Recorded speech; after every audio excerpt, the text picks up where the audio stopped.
निर्जला एकादशी के दिन जिस घर में खाई जाती है, यह दो चीज उस घर में दौड़ी चली आती है, माता लक्ष्मी। नमस्कार प्रिय दर्शकों, राधे राधे, जय श्री कृष्णा, जय श्री हरि विष्णु, जय माता लक्ष्मी। दोस्तों, सनातन धर्म की परंपराओं में हर एकादशी का स्थान अत्यंत पवित्र माना गया है। पूरे वर्ष में 24 एकादशियां आती हैं, जिनमें से हर एक का अपना विशेष महत्व होता है। लेकिन जब बात निर्जला एकादशी की होती है, तो यह सभी एकादशियों में सबसे श्रेष्ठ, सबसे कठिन और सबसे पुण्यदायिनी मानी जाती है। यह व्रत न केवल शरीर की तपस्या है, बल्कि आत्मा की जागृति और ईश्वर से मिलने की अद्भुत सीढ़ी है। निर्जला एकादशी का नाम ही अपने भीतर इसका सार समेटे हुए है। इस दिन श्रद्धालु बिना जल पिए दिन भर उपवास करते हैं और रात्रि में भी ईश्वर के ध्यान में लीन रहते हैं। इसे भीम एकादशी भी कहा जाता है, क्योंकि महाभारत के अनुसार बलशाली भीमसेन को भोजन और जल के बिना रहना कठिन लगता था। तब श्री व्यास जी ने उन्हें यही बताया कि यदि वे अन्य एकादशियों का पालन नहीं कर सकते तो केवल यह एक निर्जला एकादशी पूरे वर्ष की एकादशियों का फल दे देगी। इस दिन का व्रत केवल भूखे रहना नहीं है, बल्कि इंद्रियों को वश में करना, मन को निर्मल करना और ईश्वर के प्रति समर्पित करने का एक महान अवसर है। गर्मियों में जल का त्याग करना सामान्य बात नहीं होती, इसलिए यह व्रत केवल शरीर की परीक्षा नहीं, आत्मा की तैयारी भी है। धार्मिक मान्यताओं के अनुसार इस दिन जो व्यक्ति पूरी श्रद्धा और नियम पूर्वक व्रत करता है, वह समस्त पापों से मुक्त होता है और विष्णुलोक को प्राप्त करता है। व्रत के दौरान भगवान विष्णु और माता लक्ष्मी की पूजा, व्रत कथा का श्रवण, गाय, ब्राह्मण और गरीबों को दान तथा सत्संग का अभ्यास किया जाता है। एक और विशेष बात यह है कि इस दिन जो भी वस्तुएं भगवान को अर्पित की जाती हैं, वे केवल बाहरी भोग नहीं, अपने भीतर की भावना की अभिव्यक्ति होती हैं। चाहे कोई भक्त फल चढ़ाए, तुलसी पत्र अर्पित करे या केवल एक लोटा गंगाजल अर्पित करे, यदि भावना शुद्ध हो तो भगवान श्रीहरि उस अर्पण को सहर्ष स्वीकार करते हैं। तो इस वीडियो में मैं आपको बताऊंगा कि निर्जला एकादशी कब है और इस दिन भगवान विष्णु और माता लक्ष्मी की पूजा करने के लिए शुभ मुहूर्त क्या है और इस दिन पूजा का पारण करने का शुभ समय क्या है तथा निर्जला एकादशी के दिन जल ग्रहण करने के लिए शुभ समय क्या होगा और इस एकादशी का धार्मिक महत्व क्या है और इस दिन किन चीजों का भोग भगवान विष्णु और माता लक्ष्मी को लगाना चाहिए और इस दिन किन चीजों का सेवन करना चाहिए तथा इस दिन किन चीजों का सेवन भूलकर भी नहीं करना चाहिए। लेकिन उससे पहले अगर आप भी चाहते हैं कि भगवान श्री हरि विष्णु और माता लक्ष्मी का आशीर्वाद आप और आपके परिवार पर सदैव बना रहें, तो हमारे चैनल को सब्सक्राइब करके और वीडियो को एक लाइक करके और सच्चे दिल से कमेंट बॉक्स में जय श्री हरि विष्णु, जय माता लक्ष्मी लिखकर अपनी हाजिरी जरूर लगाएं। तो दोस्तों, सबसे पहले जानते हैं कि निर्जला एकादशी कब है।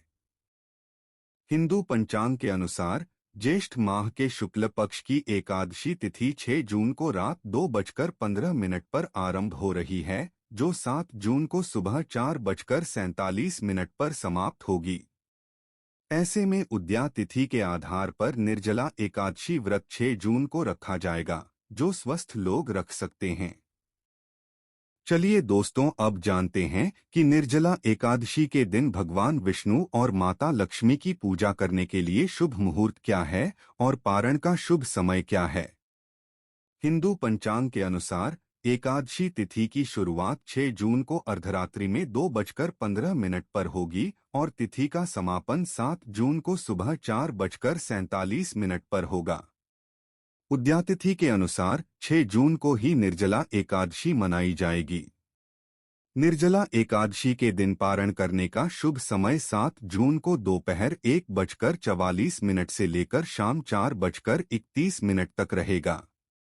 इस समय आप व्रत का पारण कर सकते हैं। चलिए दोस्तों, हम जानते हैं कि निर्जला एकादशी के दिन जल ग्रहण करने का शुभ मुहूर्त क्या है। जी हाँ दोस्तों, जो लोग निर्जला एकादशी का व्रत 6 जून को रखेंगे, वे लोग व्रत से पूर्व यानी सूर्योदय 5:23 से पहले पानी पी लें। उसके बाद आप व्रत के दूसरे दिन यानी 7 जून को पारण के समय पानी पी सकते हैं। वैसे तो व्रत के अगले दिन सूर्योदय के बाद लोग पानी पी लेते हैं, लेकिन इस बार हरिवासर के कारण ऐसा संभव नहीं हो पाएगा। यदि आप 7 जून को सूर्योदय बाद पानी पीते हैं तो आपका व्रत टूट जाएगा। ऐसे में 7 जून को दोपहर में पारण के समय ही पानी पीना उचित होगा। वहीं वैष्णव समुदाय के लोग 7 जून को व्रत रखेंगे और 8 जून को सूर्योदय के बाद पानी पी सकते हैं, क्योंकि सूर्योदय के बाद ही पारण का समय लग जाता है। चलिए दोस्तों, हम जानते हैं कि निर्जला एकादशी का धार्मिक महत्व क्या है। जी हाँ दोस्तों, निर्जला एकादशी का पौराणिक महत्व बहुत खास माना जाता है। एक बार व्यास जी के कहने पर पांडवों में भीम ने यह व्रत रखा था। तब से इस एकादशी को भीमसेनी एकादशी भी कहा जाता है। भीम ने मोक्ष की प्राप्ति के लिए यह व्रत रखा था। ऐसा माना जाता है निर्जला एकादशी के इस व्रत को करने से साल भर की सभी एकादशियों का व्रत करने के बराबर पुण्य मिलता है। निर्जला एकादशी का व्रत बहुत खास माना जाता है। ऐसा माना जाता है कि इस व्रत को करने से सारे पाप धुल जाते हैं। साथ ही भगवान विष्णु और माता लक्ष्मी की कृपा भी मिलती है। धार्मिक मान्यताओं के अनुसार निर्जला एकादशी का व्रत करने वाले को मरने के बाद मोक्ष मिलता है। निर्जला एकादशी का व्रत करने से जीवन में सुख और समृद्धि आती है और व्यक्ति का आध्यात्मिक विकास भी होता है। दोस्तों, अब जानते हैं कि निर्जला एकादशी के दिन किन चीजों का सेवन करना चाहिए और इस दिन भगवान विष्णु और माता लक्ष्मी को किन चीजों का भोग लगाना चाहिए। नंबर 1, ताजे फल। जी हाँ दोस्तों, निर्जला एकादशी के दिन ताजे फलों का सेवन करना और भगवान विष्णु तथा माता लक्ष्मी को ताजे फलों का भोग अर्पित करना अत्यंत शुभ और प्रिय माना गया है। फल प्रकृति का सात्विक और शुद्ध आहार हैं। ये सीधे धरती माता की गोद से निकलते हैं और बिना किसी पकवान के प्रभु को समर्पित किए जाते हैं। भगवान विष्णु को आम, केला, अनार, सेब जैसे ताजे और रसयुक्त फल अत्यंत प्रिय हैं। जब हम उन्हें ताजे फल अर्पित करते हैं तो यह हमारे जीवन की सरलता, सात्विकता और मधुरता का प्रतीक बनता है। माता लक्ष्मी फल को समृद्धि और संपूर्णता का प्रतीक मानती हैं। इसी प्रकार भक्तों को भी आज के दिन फल का सेवन करना चाहिए। यह शरीर को ऊर्जा देता है, व्रत की तपस्या को सहन करने की शक्ति देता है और आत्मा को शुद्ध करता है। फल भोग से श्रीहरि प्रसन्न होकर कृपा, आरोग्य और लक्ष्मी का आशीर्वाद देते हैं। नंबर 2, खीर। जी हाँ दोस्तों, निर्जला एकादशी के दिन खीर का सेवन करना और भगवान विष्णु तथा माता लक्ष्मी को खीर का भोग अर्पित करना अत्यंत शुभ और प्रिय माना गया है। खीर को दूध, चावल और शक्कर से बनाकर तुलसी पत्र सहित अर्पित किया जाता है। यह भोग भक्ति, प्रेम और सात्विकता का प्रतीक है। भगवान विष्णु को खीर इसलिए प्रिय है क्योंकि इसमें दूध की शुद्धता और चावल की पवित्रता समाई होती है। माता लक्ष्मी इसे सुख, तृप्ति और पारिवारिक समृद्धि का प्रतीक मानती हैं। भक्तों को भी इस दिन व्रत के दौरान खीर का सेवन करना चाहिए, क्योंकि यह शरीर को ऊर्जा प्रदान करता है और आत्मा को संतुलन देता है। खीर का प्रसाद श्रद्धा से ग्रहण करने से पापों का क्षय होता है और मन में भक्तिभाव जागृत होता है। इस दिव्य दिन पर खीर का भोग प्रभु को अत्यंत प्रसन्न करता है और घर में सुख शांति लाता है। नंबर 3, माखन मिश्री। जी हाँ दोस्तों, निर्जला एकादशी के दिन माखन मिश्री का सेवन करना और भगवान विष्णु तथा माता लक्ष्मी को माखन मिश्री का भोग अर्पित करना अत्यंत शुभ और प्रिय माना गया है। यह भोग विशेष रूप से भगवान श्री कृष्ण को प्रिय है, जो श्रीहरि विष्णु के ही अवतार हैं। माखन शीतलता और शुद्धता का प्रतीक है, जबकि मिश्री मधुरता और प्रेम का। जब भक्त यह भोग अर्पित करते हैं, तो वह उनकी सरलता, निश्चलता और भक्ति को दर्शाता है। माता लक्ष्मी इसे पारिवारिक प्रेम और सौहार्द का प्रतीक मानती हैं। भक्तों को भी माखन मिश्री का सेवन इस दिन अवश्य करना चाहिए। यह शरीर को शीतलता देता है, व्रत की तपस्या को सहज बनाता है और मन को आनंद से भर देता है। यह भोग श्रद्धा से अर्पित किया जाए तो भगवान विष्णु अति प्रसन्न होते हैं और अपने भक्तों पर कृपा दृष्टि बनाए रखते हैं। नंबर 4, पंचामृत। जी हाँ दोस्तों, निर्जला एकादशी के दिन पंचामृत का सेवन करना और भगवान विष्णु तथा माता लक्ष्मी को पंचामृत का भोग अर्पित करना अत्यंत शुभ और प्रिय माना गया है। पंचामृत दूध, दही, घी, शहद और शक्कर का मिश्रण पवित्रता, संतुलन और आत्मिक शुद्धि का प्रतीक है। इसे भगवान विष्णु के अभिषेक और भोग दोनों के लिए श्रेष्ठ माना जाता है। पंचामृत का भोग अर्पित करने से भगवान विष्णु को शरीर, मन, वाणी, बुद्धि और आत्मा समर्पित होती है। माता लक्ष्मी इसे पंच तत्वों की संतुलित समृद्धि का रूप मानती हैं। इस दिन भक्तों को भी पंचामृत का थोड़ी मात्रा में सेवन करना चाहिए, जिससे शरीर में ऊर्जा, मन में भक्ति और जीवन में सात्विकता आती है। यह अमृत तुल्य भोग जीवन में दिव्यता भरता है और प्रभु की कृपा का पात्र बनाता है। इस दिन पंचामृत से स्नान कराएं, भोग लगाएं और श्रद्धा से उसका सेवन करें। नंबर 5, तुलसी पत्र। जी हाँ दोस्तों, निर्जला एकादशी के दिन तुलसी पत्र का सेवन करना और भगवान विष्णु तथा माता लक्ष्मी को तुलसी पत्र अर्पित करना अत्यंत शुभ और प्रिय माना गया है। श्रीहरि विष्णु की पूजा तुलसी के बिना अधूरी मानी जाती है। तुलसी माता स्वयं भक्ति, समर्पण और शुद्धता की प्रतीक हैं। जब किसी भी भोग में तुलसी पत्र अर्पित किया जाता है, तो वह भोग पूर्ण और स्वीकृत हो जाता है। माता लक्ष्मी भी तुलसी को अत्यंत पवित्र मानती हैं और जहाँ तुलसी होती है, वहाँ स्वयं निवास करती हैं।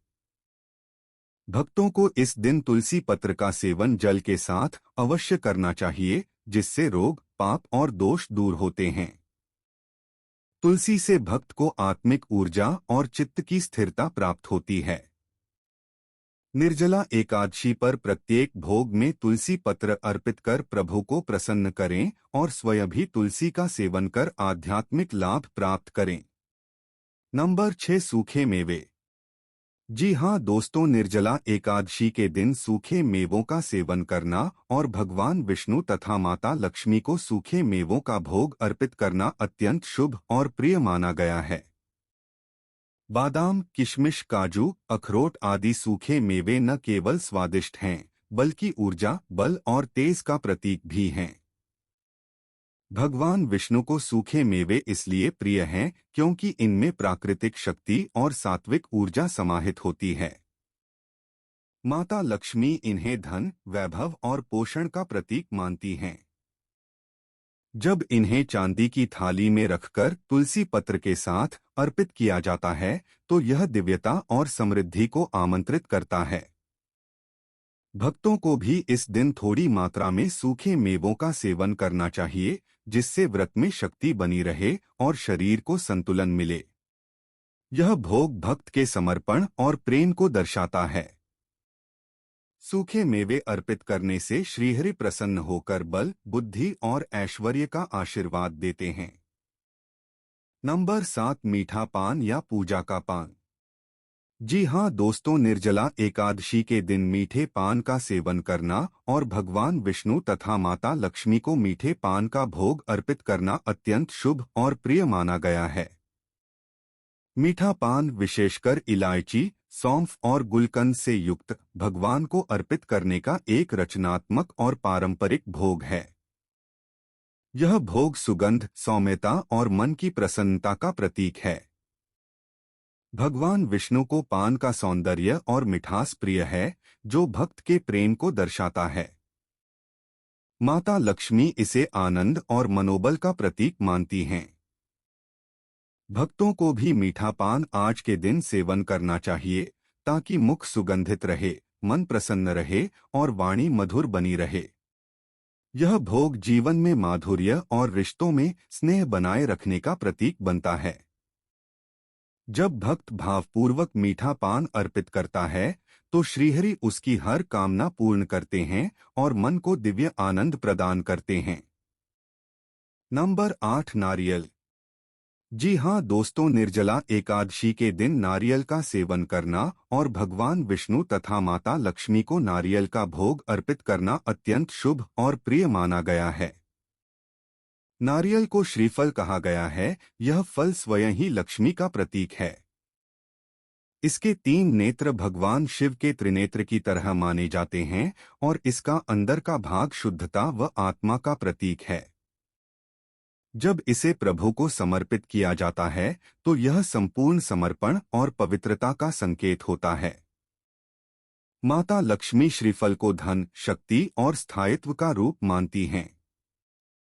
भक्तों को इस दिन नारियल के टुकड़े या पानी का सेवन अवश्य करना चाहिए, जिससे शरीर को शीतलता, मन को संतुलन और आत्मा को शुद्धि प्राप्त होती है। नारियल का भोग प्रभु को प्रसन्न करता है और घर में वैभव, संतुलन और सुरक्षा का वातावरण निर्मित करता है।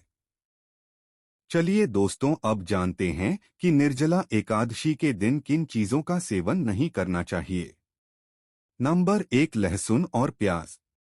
जी हाँ दोस्तों, निर्जला एकादशी के दिन लहसुन और प्याज का सेवन नहीं करना चाहिए। ये दोनों तामसिक प्रवृत्ति के भोजन माने जाते हैं जो शरीर में आलस्य, क्रोध और विकार को बढ़ाते हैं। एकादशी का दिन आत्मशुद्धि, व्रत और भक्ति का होता है। यह दिन देवताओं के अत्यंत समीप होता है जब आत्मा प्रभु के सानिध्य में आती है। लहसुन और प्याज हमारे चित्त को अशांत करते हैं और ध्यान व जप में विघ्न डालते हैं। हमारे शास्त्रों में यह स्पष्ट रूप से कहा गया है कि एकादशी को केवल सात्विक, शुद्ध और हल्का आहार ही ग्रहण करना चाहिए। इसलिए भक्तजन इस दिन इन वस्तुओं को अपने रसोई घर से दूर रखते हैं। लहसुन प्याज का त्याग एक तपस्या है जो प्रभु को प्रसन्न करता है। जो श्रद्धा से इनका त्याग करता है उसे प्रभु विष्णु की कृपा और माता लक्ष्मी की विशेष अनुकंपा प्राप्त होती है। नंबर 2, मांसाहारी भोजन। जी हाँ दोस्तों, निर्जला एकादशी के दिन मांस, मछली, अंडा या किसी भी प्रकार के मांसाहारी भोजन का सेवन नहीं करना चाहिए। यह दिन शरीर नहीं, आत्मा को तृप्त करने का होता है। मांसाहार तामसिक और हिंसात्मक प्रवृत्ति का आहार है जो मनुष्य को क्रूरता, वासना और लोभ की ओर ले जाता है। भगवान विष्णु और माता लक्ष्मी की पूजा में अहिंसा सर्वोपरि मानी जाती है। मांसाहार में छिपा हुआ विकार ध्यान और पूजा को अशुद्ध कर देता है। पुराणों में उल्लेख है कि जो व्यक्ति एकादशी के दिन मांस भक्षण करता है वह कई जन्मों तक दरिद्रता और रोगों से पीड़ित रहता है। इस दिन मांसाहार का त्याग करके व्यक्ति आत्मनियंत्रण, करुणा और भक्ति का मार्ग अपनाता है। इसलिए सभी भक्तों को चाहिए कि इस पुण्य अवसर पर पूर्ण रूप से मांसाहार से दूर रहें और सात्विक भोजन से प्रभु को प्रसन्न करें। नंबर 3, बैंगन का सेवन। जी हाँ दोस्तों, निर्जला एकादशी के दिन बैंगन का सेवन नहीं करना चाहिए।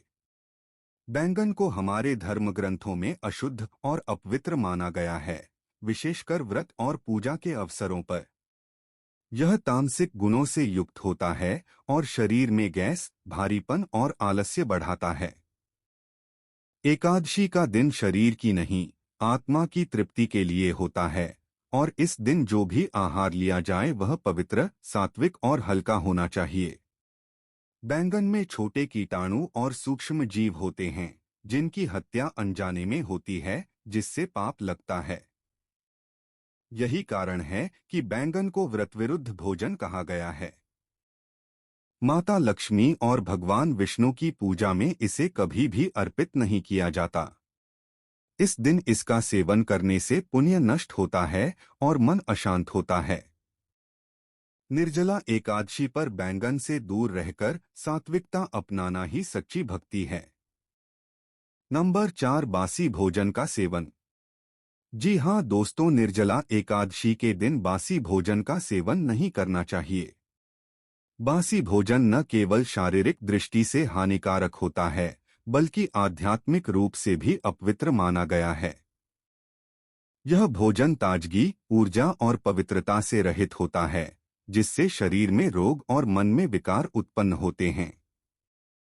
शास्त्रों के अनुसार एकादशी का दिन प्रभु के अत्यंत समीप होता है और इस दिन हम जो भी आहार ग्रहण करते हैं वह भी पूजा का अंग बन जाता है।